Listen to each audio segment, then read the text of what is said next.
Missing person cases, often tragically unsolved, leaving loved ones without closure, are frequently the subject of conspiracies, lies, and deceit.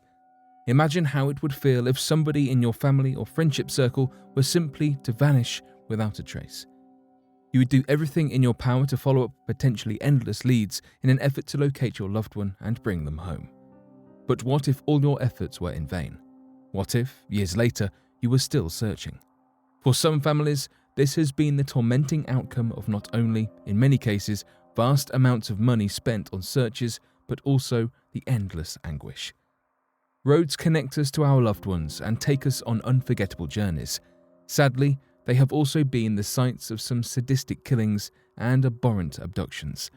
So today, here at Unexplained Mysteries, we'll be taking a look at these mysterious roadside disappearances.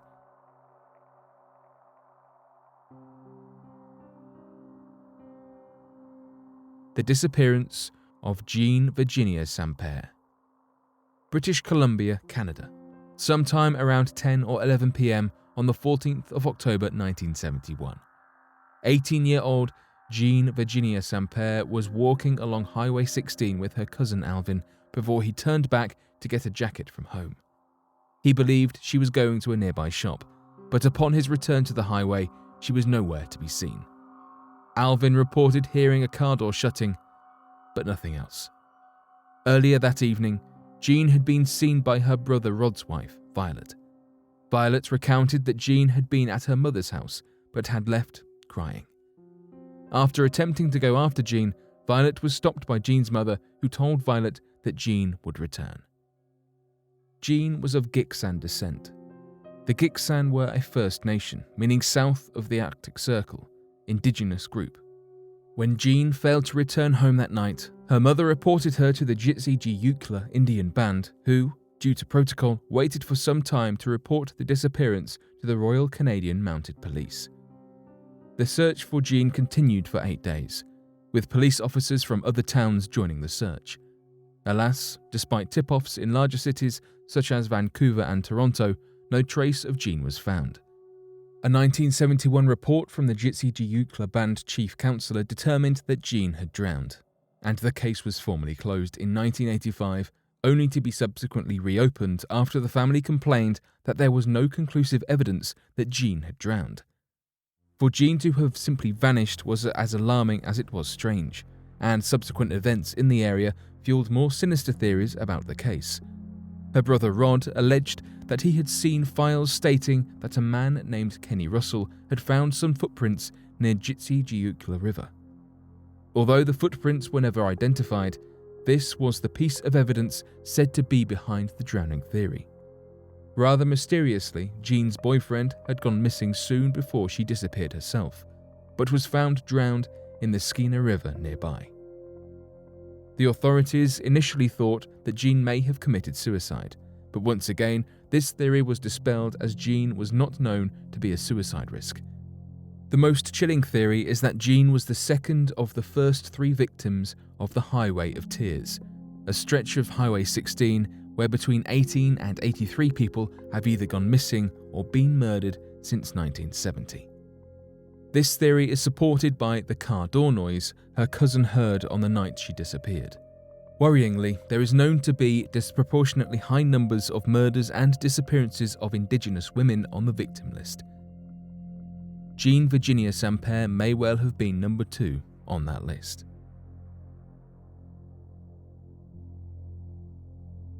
The disappearance of Renee McRae.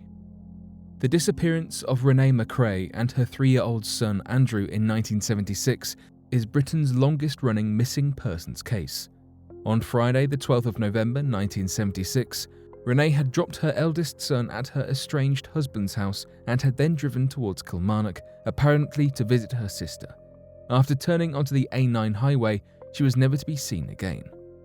That night, 12 miles from her last known sighting, McRae's BMW car was found on fire, empty. Police initiated an intensive search operation for McRae and her son, but failed to find any significant trace of the pair. The only piece of notable evidence discovered was blood on a charred rug in the BMW, matching the DNA of Renee McRae. Some witnesses alleged that they had seen a man dragging a sheepskin object near the car, with others saying that they had seen a man pushing a pushchair by a nearby quarry. Coincidentally, McRae had been wearing a sheepskin coat that day. However, neither of these leads were thoroughly investigated. As the case unraveled, it became clear that McRae's personal life was more complicated than it appeared on the surface. McRae had been having an affair with a man named Bill McDowell, an employee of her husband Gordon McRae. The only person aware of the affair was Renee's best friend, Valerie Steventon. Steventon told the authorities that Renee had actually been heading to Perthshire to visit McDowell on the night of her disappearance. She also revealed another stunning revelation, the turning point which added to the complex nature of the case. Bill McDowell was Andrew McRae's biological father.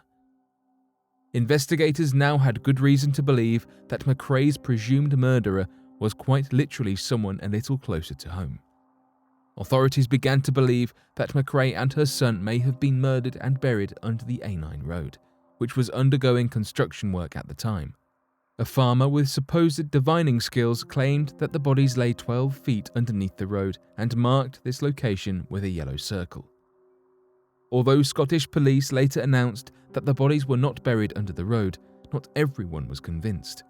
A friend of an officer named Sandy Taylor claimed the officer had spoken to a foreman about a man digging up a section of the road on the day of the disappearance and had shown this man the evidence.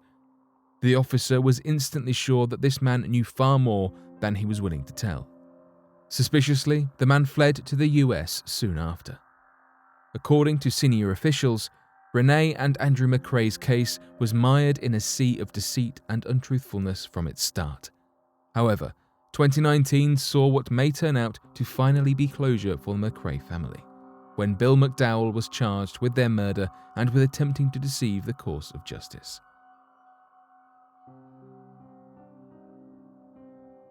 The disappearance of Robin Graham. With all respect, the disappearance of Robin Graham is quite literally a Hollywood horror story. The 18-year-old disappeared in November 1970 on the Hollywood freeway in Los Angeles. As the investigation unraveled, things began to get really quite spooky. Graham had been out partying that fateful night and had been dropped back to her car by a group of college friends. After setting off home, her car stalled near the Santa Monica off-ramp on the freeway. Police officers on their regular loop stopped and offered to call a tow truck for Graham, but she declined the offer and explained she was going to a phone box to call her parents to come and pick her up. After completing the loop, the officers stopped a second time to check in with Graham, where she explained she'd called her parents. Satisfied, the officers drove on. The officers drove past Graham one final time around 2 a.m, but did not stop this time, as they saw her with a dark-haired man, estimated to be in his late 20s, who they presumed to be the family member that Graham had contacted. The officers also observed Robin seemingly willingly climb into the man's car and drive off. This was the last time that Robin Graham was ever seen. At around 2:30 a.m, Graham's parents arrived at her car to find it locked, empty, and abandoned. Robin Graham was nowhere to be seen, and the patrolling officers who had seen her drive off explained to her parents that, in line with protocol, they had not intervened. Investigators quickly began to link Graham's disappearance to a series of chilling abductions of young women in North California in the few years before the incident. After reading the Los Angeles Times coverage of the disappearance, a woman came forward to the authorities with an eerily similar story to that of Robin Graham. She explained that she had been stranded on the Hollywood freeway earlier that same night when she was approached by a man driving a light blue Corvette who claimed that he was an off-duty policeman and offered her a lift. She refused the offer and was later to identify the stranger that she and possibly Robin had spoken with as a man named Bruce Davis. Davis had a sinister backstory, being heavily linked to the Manson family, a murderous cult responsible for the deaths of 9 people in the 60s and 70s in California.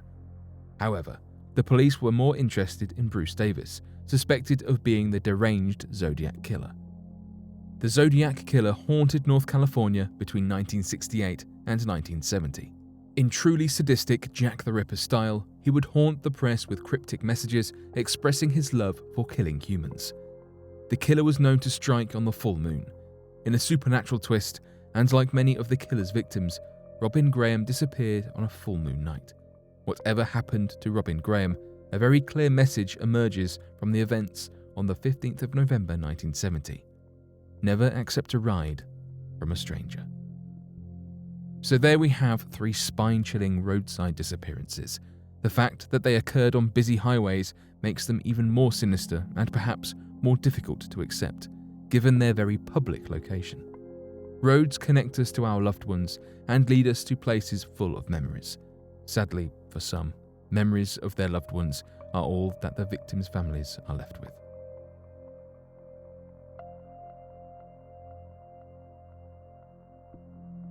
But what do you make of these mysterious disappearances? Be sure to let us know your thoughts in the comment section below and help us by growing this community while working to solve these unexplained mysteries. Thank you for watching, and don't forget to subscribe for more videos.